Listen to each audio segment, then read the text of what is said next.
लातूर शहरातील दयानंद कला महाविद्यालय या ठिकाणी आज एक कार्यक्रम संपन्न झाला. स्त्री स्वयंरक्षणार्थ एक पाऊल सजगतेकडे हर्षदा जोशी यांनी हे पुस्तक लिहिलेलं आहे. या पुस्तकाचं प्रकाशन आणि त्याचबरोबर स्वसंरक्षण कार्यशाळा या ठिकाणी संपन्न झाली. दयानंद कला महाविद्यालयातील अनेक साऱ्या विद्यार्थी सुद्धा या कार्यक्रमासाठी इथे उपस्थित होते आणि त्याचबरोबर कार्यक्रमाचे प्रमुख पाहुणे म्हणून या ठिकाणी लातूर जिल्ह्याचे अधीक्षक पोलीस अधीक्षक तांबे सर हे सुद्धा या ठिकाणी आले होते. त्यांनी सुद्धा विद्यार्थ्यांना मार्गदर्शन केलं आणि आजच्या या कार्यशाळेमध्ये हर्षदा जोशी मॅडम यांनी विद्यार्थ्यांना काही प्रात्यक्षिक दाखवले, त्यांच्या प्रश्नांची उत्तरं दिली. एकंदरीत हा कार्यक्रम अशा पद्धतीने ते संपन्न झाला. आपल्यासोबत या ठिकाणी दयानंद कला महाविद्यालयाच्या मॅडम आपल्यासोबत या ठिकाणी आपण त्यांच्यासोबत चर्चा करणार आहोत. मॅडम, काय सांगाल एकंदरीत अशा पद्धतीचे कार्यक्रम ज्यावेळेस होतात याचा विद्यार्थ्यांना कसा फायदा होतो? नक्कीच विद्यार्थ्यांना याचा खूप फायदा होतो. खास विद्यार्थ्यांसाठीच आम्ही ही कार्यशाळा आयोजित केलेली होती. समाजात वावरताना मुलींना नेहमीच असुरक्षेला सामोरं जावं लागतं. ही असुरक्षा त्यांना प्रतिकार कसं करता येईल या दृष्टिकोनातून आम्ही नेहमीच विचार करत असतो की काय करता येईल. मार्गदर्शन तर खूप जण करतात भाषणांमधून, पण आम्हाला प्रत्यक्ष मुलींना प्रात्यक्षिक दाखवायचं होतं, जे आज हर्षदा जोशी यांनी प्रत्यक्ष प्रात्यक्षिकाद्वारे वेगवेगळ्या प्रसंगी जेव्हा समोरून पुरुषांकडून अटॅक होतो, एखाद्या आरशामध्ये बघून पुरुष स्त्रियांकडे बघून वेगवेगळे हावभाव करतात, वेगवेगळ्या प्रसंगी जेव्हा त्या अडचणीत येतात तेव्हा त्यांनी नेमकं काय आत्मविश्वास दाखवला पाहिजे, नेमकं काय धाडस केलं पाहिजे, कोणती साधनं त्या वापरतील जेणेकरून त्यांना वेळ मिळेल की आजूबाजूच्या लोकांना त्या सजग करतील आणि स्वतःचं संरक्षण करू शकतील. मला असं वाटतं या दृष्टिकोनातून ही कार्यशाळा अत्यंत यशस्वी ठरलेली आहे. 350-400 विद्यार्थी आणि विद्यार्थिनी दोघंही आज या कार्यशाळेला उपस्थित होते. आमच्या महाविद्यालयाचे प्राचार्य डॉक्टर गायकवाड सर यांनी प्रोत्साहन दिल्यामुळे ही कार्यशाळा पार पडली. या कार्यशाळेला आपल्या जिल्ह्याचे पोलीस अधीक्षक श्री अमोल तांबे सर उपस्थित होते. त्यांनी इतके छान मुद्दे या प्रसंगी सांगितले की विद्यार्थिनींमध्ये आत्मविश्वास पाहिजे. त्यांनी प्रसंग सांगितले की 18 वर्षाची मुलगी, आई वडिलांनी तिला 18 वर्ष सांभाळलेलं असतं आणि 18व्या वर्षानंतर केव्हा तरी एखाद्या मुलाच्या प्रेमात पडते आणि लग्न करण्याचा निर्णय घेते. आई वडिलांना सांगत सुद्धा नाही की मी हा निर्णय घेते आणि ती घरातनं पळून जाते. त्यावेळेला आई वडिलांवर काय प्रसंग उद्भवतो आणि किती मोठा विश्वासघात आहे हा प्रसंग जेव्हा पोलीस अधीक्षकांनी सांगितला तेव्हा असं त्यांच्यातला एक संवेदनशील माणूस दिसला मला की जो एक बाप म्हणून, एक भाऊ म्हणून आणि एक पोलीस अधीक्षक म्हणून बोलत होता. आणि खरंच मुलींनी या सगळ्या गोष्टींचा विचार केला पाहिजे.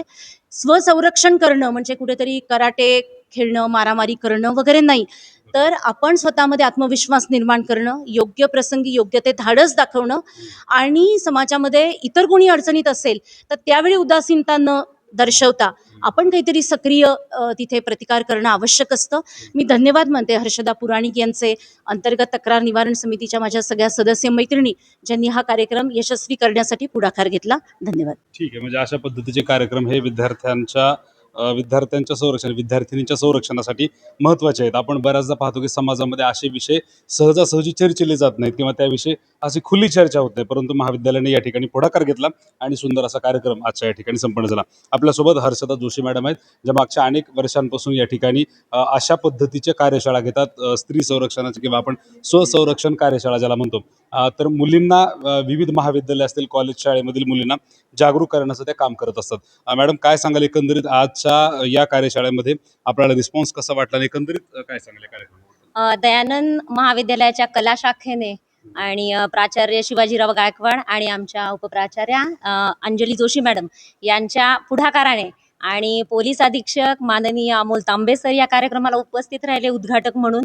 त्यामुळे ही स्वसंरक्षण कार्यशाळा अतिशय उत्साहामध्ये, आनंदाने अगदी 350 ते 400 विद्यार्थ्यांच्या समवेत ही अतिशय सुंदर पार पाडण्यात आली.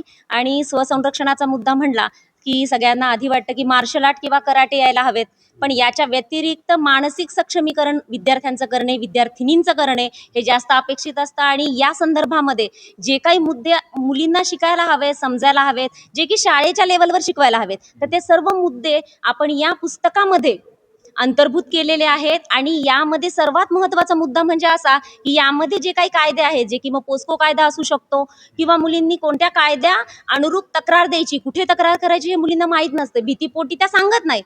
तर त्यामुळे हे कायद्यांसाठी आपल्याला कुठेही न जाता आता एक शस्त्ररूपी स्त्री स्वयंरक्षणार्थाय हे पुस्तक आपण मुलींसाठी लिहिलं आहे. आणि यातले कायदे पोलीस अधीक्षक माननीय श्री अमोल तांबे सरांनी लिहिलेले आहेत. आणि त्यामुळं आज मुलगी समाजामध्ये वावरत असताना खूप चांगल्या पद्धतीने स्वतःचं स्वसंरक्षण करू शकते. एवढेच म्हणेन. ठीक आहे. म्हणजे एकंदरीत एक सुंदर असा कार्यक्रम या ठिकाणी संपन्न झाला आणि या सगळ्याचं एकत्रित करून मॅडमनी इथं एक पुस्तक तयार केलेलं आहे. जे पुस्तक आता तुम्हाला सहज उपलब्ध होईल. स्त्री संरक्षणार्थाय एक पाऊल सजगतेकडे असं या पुस्तकाचं नाव आहे. आणि खरं म्हणजे आपण आता रक्षाबंधन आलेलं आहे मॅडम, तर प्रत्येक भावाने आपल्या बहिणीला हे पुस्तक गिफ्ट दिलं पाहिजे मला असं वाटतं. आणि हे देतील. हा व्हिडिओ सुद्धा तुम्ही जास्तीत जास्त लोकांपर्यंत शेअर करा, जेणेकरून ही महत्त्वाची माहिती इतर लोकांपर्यंत सुद्धा जाईल. तुम्ही पाहताय महाराष्ट्र जीवन न्यूजचे विशेष अपडेट. जास्तीत जास्त लोकांपर्यंत शेअर करा. व्हिडिओ जर्नलिस्ट आणि माझे सहकारी अजय यांच्यासोबत मी व्यंकटेश नरसिंगे, महाराष्ट्र जीवन न्यूजसाठी लातूर.